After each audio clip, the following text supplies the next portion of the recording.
조선왕조실록 500년 역사, 장장 1893권 888책에 이르는 그 방대한 기록 속에 가장 끔찍하고 차마 눈뜨고 볼 수 없는 한 줄의 문장이 숨겨져 있습니다.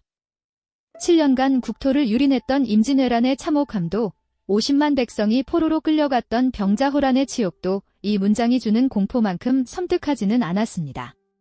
사람이 사람을 먹었다. 여러분, 이 말이 상상이 가십니까? 좀비 영화나 포스트 아포칼립스 소설 속에 나오는 대사가 아닙니다.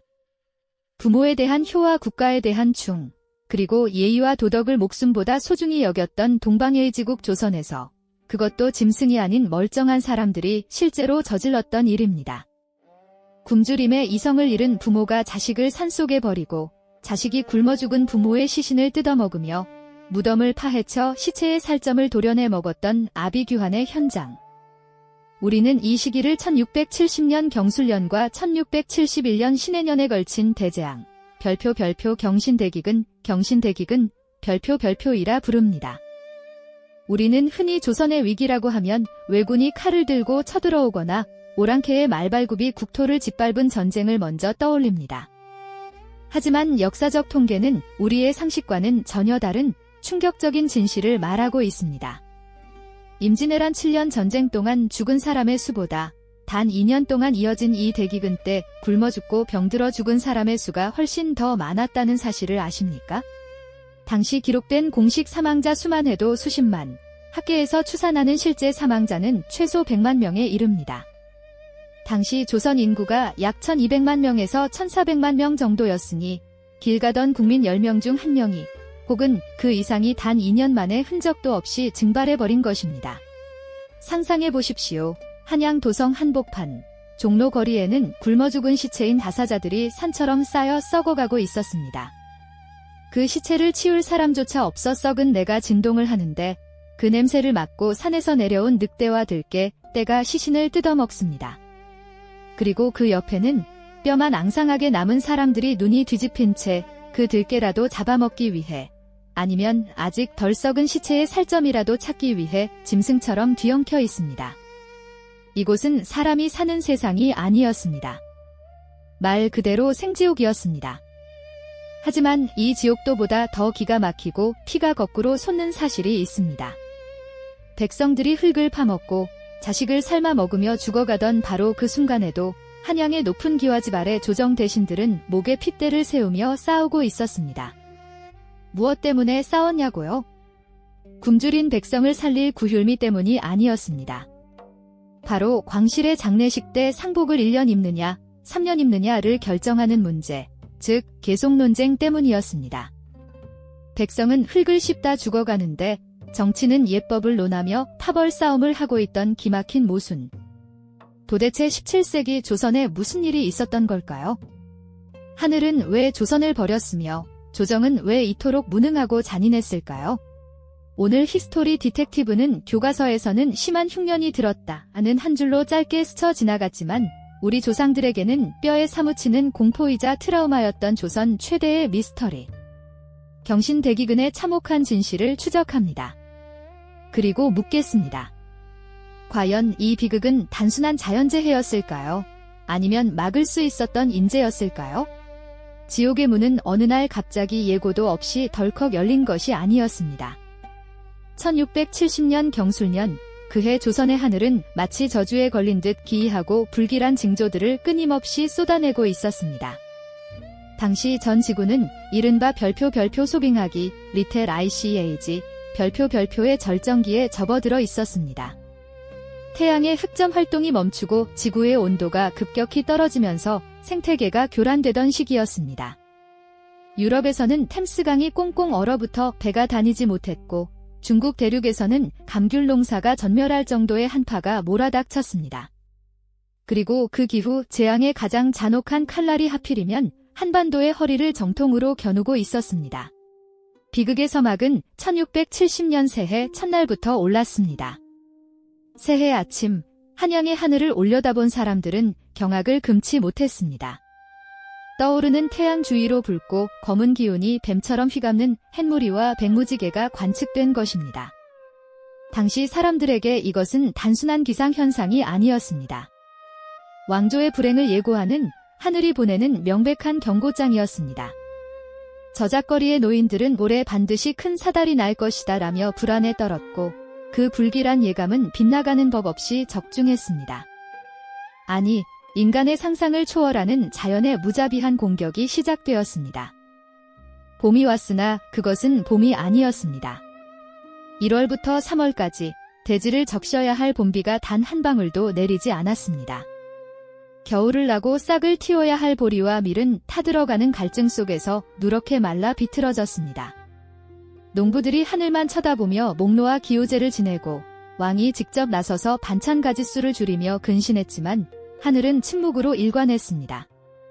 메마른 논바닥은 거북이 등껍질처럼 쩍쩍 갈라져 사람의 발이 빠질 정도였고 우물과 개울은 바닥을 드러내 식수조차 구하기 힘든 지경에 이르렀습니다.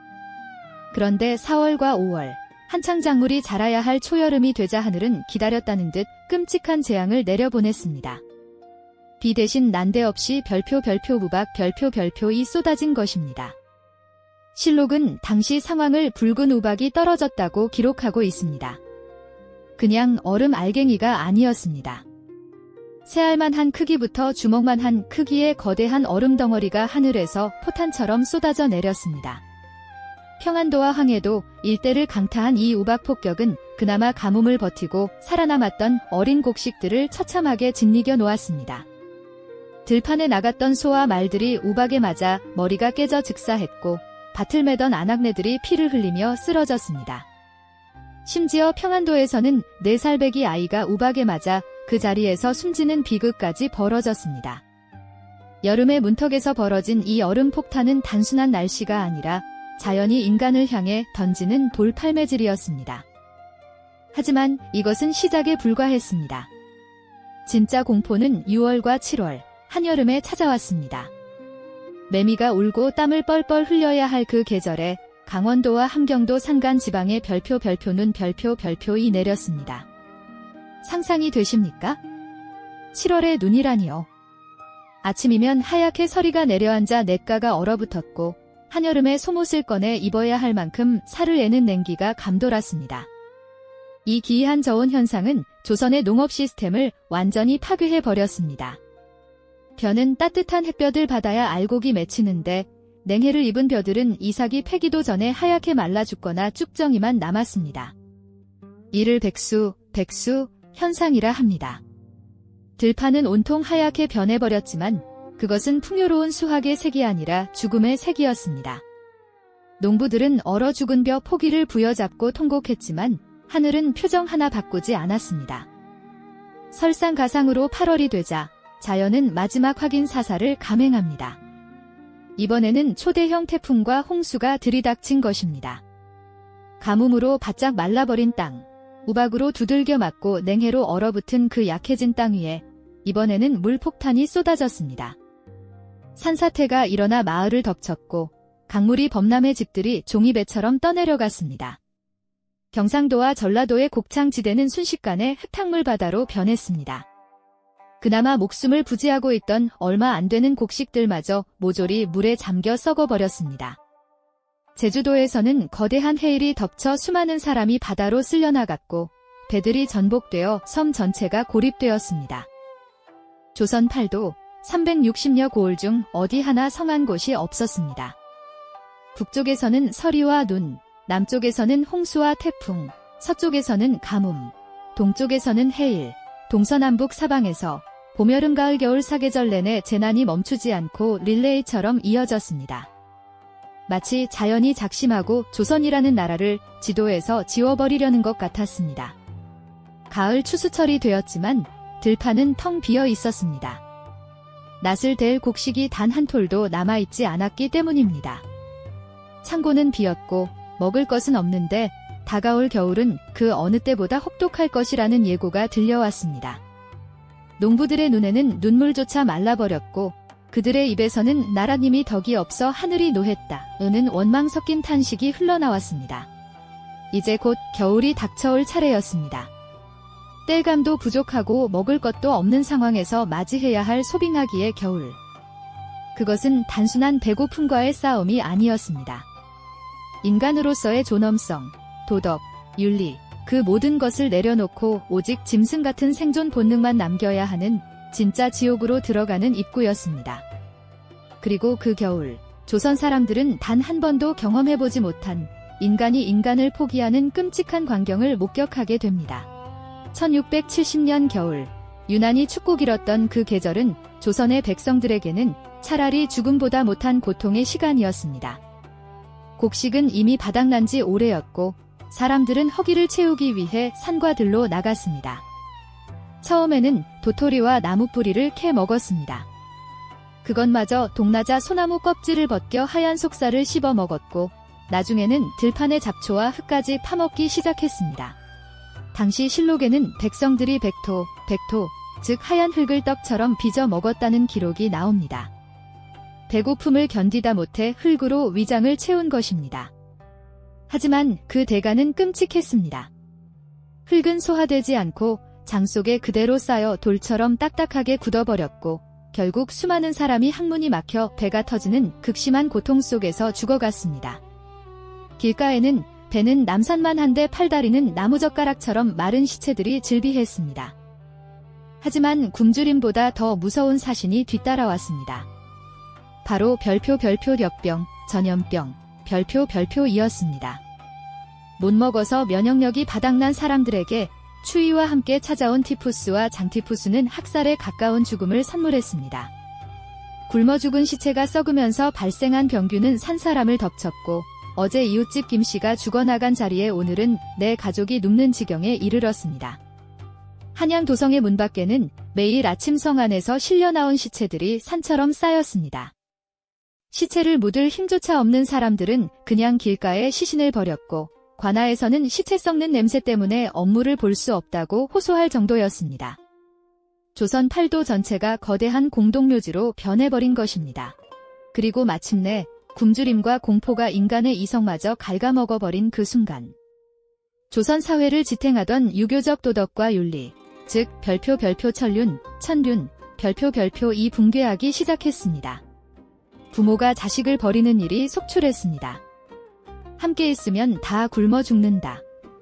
너라도 가서 빌어먹어라. 이 피눈물을 흘리며 어린 자식을 남의 집 대문 앞이나 장터에 버리고 도망치는 부모들이 넘쳐났습니다. 산속 깊은 골짜기에는 버려진 아이들의 울음소리가 메아리 쳤지만 아무도 뒤를 돌아보지 않았습니다. 심지어 늙은 부모를 봉양할 수 없어 산채로 지게에 져다버리는 고려장 같은 폐륜이 조선 천지에서 벌어졌습니다. 하지만 이것은 약과였습니다. 기근이 2년째 이어지던 1671년 신해년, 실록은 인간으로서 차마 입에 담기 힘든 엽기적인 사건들을 기록하기 시작합니다. 배고픔에 미쳐버린 사람들이 넘지 말아야 할 선을 넘어버린 것입니다. 충청도에서는 굶주린 한 어미가 죽은 자식을 삶아 먹었다는 보고가 올라왔습니다. 믿고 싶지 않으시겠지만 실록에 분명히 기록된 사실입니다. 배고픔이라는 본능 앞에서는 모성애조차 사치였습니다. 한양 인근에서는 무덤을 파헤쳐간 묻은 시신의 살점을 도려내 먹다가 관군에게 잡힌 자들이 줄을 이었습니다. 더욱 충격적인 것은 이런 행위가 죄책감 없이 자행되었다는 점입니다. 사람이 사람을 짐승으로 혹은 고깃덩어리로 보기 시작한 것입니다. 길 가던 나그네가 쓰러지면 그가 숨이 끊어지기도 전에 달려들어 옷을 벗기고 살점을 탐하는 아기 같은 모습. 이것이 동방의 지국이라 불리던 조선의 민낯이었습니다. 어느 고을 수령이 올린 장계에는 이런 내용이 있습니다. 백성들이 서로 잡아먹고 있으니 이것이 어찌 사람 사는 세상이라 하겠습니까? 지옥이 있다면 바로 여기일 것입니다. 그런데 여러분, 백성들이 이렇게 짐승이 되어 서로를 뜯어먹고 있을 때 과연 그들을 보호해야 할 국가는 어디에 있었을까요? 왕과 신하들은 이 참상을 보며 무엇을 하고 있었을까요? 안타깝게도 조정은 이 지옥도 안에서도 정신을 차리지 못했습니다. 구휼미를 풀어야 할 창고는 비어 있었고 정작 국정을 논해야 할 회의장에서는 백성의 목숨보다 자신들의 당파적 이익과 명분을 앞세운 헛된 말싸움만이 공허하게 울려 퍼지고 있었습니다. 굶주린 자들은 살기 위해 인간이기를 포기했는데 배부른 자들은 권력을 위해 인간이기를 거부했던 시대. 17세기 조선은 위로는 정치의 실종, 아래로는 인륜의 붕괴라는 이중고 속에서 철저하게 무너져 내리고 있었습니다. 이제 우리는 이 끔찍한 비극의 정점, 조정의 무능과 위선이 폭발하는 결정적인 순간으로 가보려 합니다. 백성들은 인육을 먹는데 조정에서는 상복 입는 기간을 두고 싸웠다는 그 기막힌 계속 논쟁의 현장. 과연 현종은 굶어 죽어가는 백성과 멱살 잡고 싸우는 신하들 사이에서 어떤 선택을 했을까요? 1671년 신해년, 조선의 산천은 시체가 썩어가는 악취로 뒤덮여 있었습니다. 그렇다면 이 참혹한 지옥도 한복판에서 만백성의 어버이라 자처하던 국왕과 나라의 녹을 먹는 엘리트 관료들은 도대체 무엇을 하고 있었을까요? 상식적인 나라라면 비상계엄을 선포하고 모든 국력을 총동원하여 백성을 살리는 데 집중해야 했을 것입니다. 하지만 17세기 조선의 조정은 믿기지 않을 정도로 한가하고 소름 끼칠 정도로 냉혹했습니다. 당시 조선의 정치판을 지배하고 있던 것은 백성의 생존이 아니라 바로 별표 당파의 생존 별표이었습니다. 여러분, 별표 예속논쟁, 내속논쟁, 별표이라는 말을 들어보셨을 겁니다. 학교 다닐 때 상복을 1년 입느냐, 3년 입느냐를 두고 싸웠다고 배우고는 혀를 찼던 기억이 나실 겁니다. 그런데 하필이면 이 소모적인 싸움의 여파가 가장 극에 달해 있던 시기가 바로 경신대기근 때였습니다. 물론 1차 예송 1659년, 과 2차 예송 1674년 사이였지만 조정은 이미 서인과 남인이라는 두 거대 정파로 쪼개져 서로를 죽이지 못해 안달이 난 상태였습니다. 백성들이 굶주림을 못 이겨 자식을 삶아 먹었다는 장계가 올라오는 그 순간에도 조정의 회의장에서는 백성을 살릴 구체적인 대책보다 상대 당파를 깎아내리기 위한 명분 싸움이 더 치열했습니다. 전하, 저들은 성리학의 근본을 모르는 자들이옵니다. 아니요, 전하. 저들이야말로 왕실의 권위를 무시하는 역적들이옵니다. 굶어 죽어가는 백성의 비명소리는 드높은 궁궐 담장을 넘지 못했고 대신들의 쩌렁쩌렁한 목청만이 편전의 기둥을 울렸습니다. 지방관들은 구휼미를 달라고 아우성을 쳤지만 한양의 관료들은 절차와 법도 오를 따지느라 시간을 허비했습니다. 시체가 길을 막아 사람이 다닐 수 없다는 보고를 받고도 어떤 대신들은 시체 썩는 냄새 때문에 역병이 돌 수 있으니 내 집 앞길부터 치우라고 호통을 쳤습니다. 이것이 과연 성리학의 나라 조선이 꿈꾸던 이상향이었을까요? 당시 국왕이었던 현종. 그는 과연 어떤 왕이었을까요? 그는 효종의 아들로 왕위에 올랐지만 재위기간 내내 신권에 휘둘려야 했던 나약한 군주였습니다. 그는 분명 백성을 사랑하는 마음은 있었습니다. 실록을 보면 현종이 내 백성이 다 죽어간다며 눈물을 흘리고 수라상의 반찬을 줄이며 고통을 분담하려 했다는 기록이 나옵니다. 하지만 슬프게도 리더의 눈물만으로는 아무것도 해결할 수 없었습니다. 현종이 곳간을 열어 백성을 구제하려 해도 국고는 이미 텅 비어 있었습니다. 임진왜란과 병자호란을 거치며 국가 재정은 파탄났고 양반지주들은 흉년을 핑계로 세금을 내지 않으면서도 자신들의 창고에는 곡식을 가득 쌓아두고 있었습니다. 현종이 부자들에게 곡식을 내놓아라 라고 호소했지만 권세가들은 콧방귀를 뀌었습니다. 왕권이 땅에 떨어진 시대, 왕의 명령은 한양 도성 밖 심리도 나가지 못했습니다. 가장 기가 막힌 장면은 구휼소, 빈민구제소에서 벌어졌습니다. 조정에서 간신히 긁어모은 쌀로 죽을 쑤어 나누어 주는데 그 죽이라도 먹겠다고 몰려든 백성들이 수천 명이었습니다. 그런데 관리가 부족하다는 핑계로 힘센 장정들이 힘없는 노인과 아이들을 밀쳐내고 죽을 독차지하거나 심지어 아전들이 중간에서 구휼미를 빼돌려 자기 배를 채우는 일이 비일비재했습니다. 나라님은 죽을 주라 하셨는데 아전놈들이 모래 섞인 죽을 주니 먹으면 배가 아파 죽고 안 먹으면 굶어 죽는구나. 당시 백성들 사이에서 돌던 참요, 노래, 가히 참담한 현실을 증명합니다. 더욱 끔찍한 것은 별표 전염병 별표에 대한 대처였습니다. 역병이 돌기 시작하자 조정은 방역 대책을 세우기보다 격리라는 명분하에 환자들을 도성 밖으로 내쫓기에 급급했습니다. 병든 부모와 아이들이 성박 텐트, 둔막에 버려졌습니다. 약 한 척, 물 한 모금 주지 않고 방치된 그곳은 말 그대로 죽음의 수용소였습니다. 밤새 추위와 고열에 시달리다 죽은 시체들이 다음날 아침이면 성벽처럼 쌓였고 관군들은 코를 막고 시체를 구덩이에 밀어넣기에 바빴습니다. 이 지옥도 속에서 백성들이 국가로부터 느낀 감정은 무엇이었을까요? 그것은 배신감을 넘어선 체념이었을 것입니다. 나라는 우리를 구하지 않는다. 왕은 우리를 버렸다. 각자 도생, 각자 도생. 제 각기 알아서 살아남아야 한다는 이 처절한 생존 법칙만이 조선 팔도를 지배했습니다. 부모가 자식을 잡아먹는 폐류는 단순히 배고픔 때문만이 아니었습니다. 그것은 인간을 짐승으로 내몰고 도덕과 윤리가 사치품이 되어버린 사회, 그리고 그 사회를 방관하고 자신들의 기득권 싸움에만 몰두했던 무능한 정치 권력이 만들어낸 합작품이었습니다. 경신대기근이라는 대재앙 앞에서 조선이라는 국가는 사실상 작동 불능 상태, 셔트다운 되었습니다. 컨트롤 타워는 무너졌고 시스템은 마비되었으며 리더십은 실종되었습니다. 백성 100만 명이 증발하는 동안 그들이 믿었던 성리학의 나라, 예의의 나라는 그 어디에도 없었습니다. 오직 굶주린 늑대들의 세상만이 존재할 뿐이었습니다. 자, 이제 이 끔찍한 비극의 결말을 마주할 시간입니다. 2년간의 대기근이 휩쓸고 지나간 자리, 조선에는 과연 무엇이 남았을까요? 그리고 살아남은 자들은 이 트라우마를 어떻게 극복했을까요? 아니, 과연 극복할 수 있었을까요? 1671년, 장장 2년간 조선 팔도를 휩쓸고 간 대기근과 역병의 폭풍은 서서히 잦아들었습니다. 하지만 폭풍이 지나간 자리에 남은 것은 폐허가 된 국토와 회복 불가능할 정도로 파괴된 인간성이었습니다. 조선 정부의 공식 기록에 따르면 사망자는 약 8만 5천 명으로 집계되었습니다. 하지만 이것은 시신을 수습하여 매장한 숫자일 뿐입니다. 당시 호구조사에서 사라진 인구, 즉 행방불명되거나 길거리에서 썩어 없어진 숫자까지 합하면 실제 사망자는 최소 100만 명에 이르는 것으로 역사학계는 추산하고 있습니다.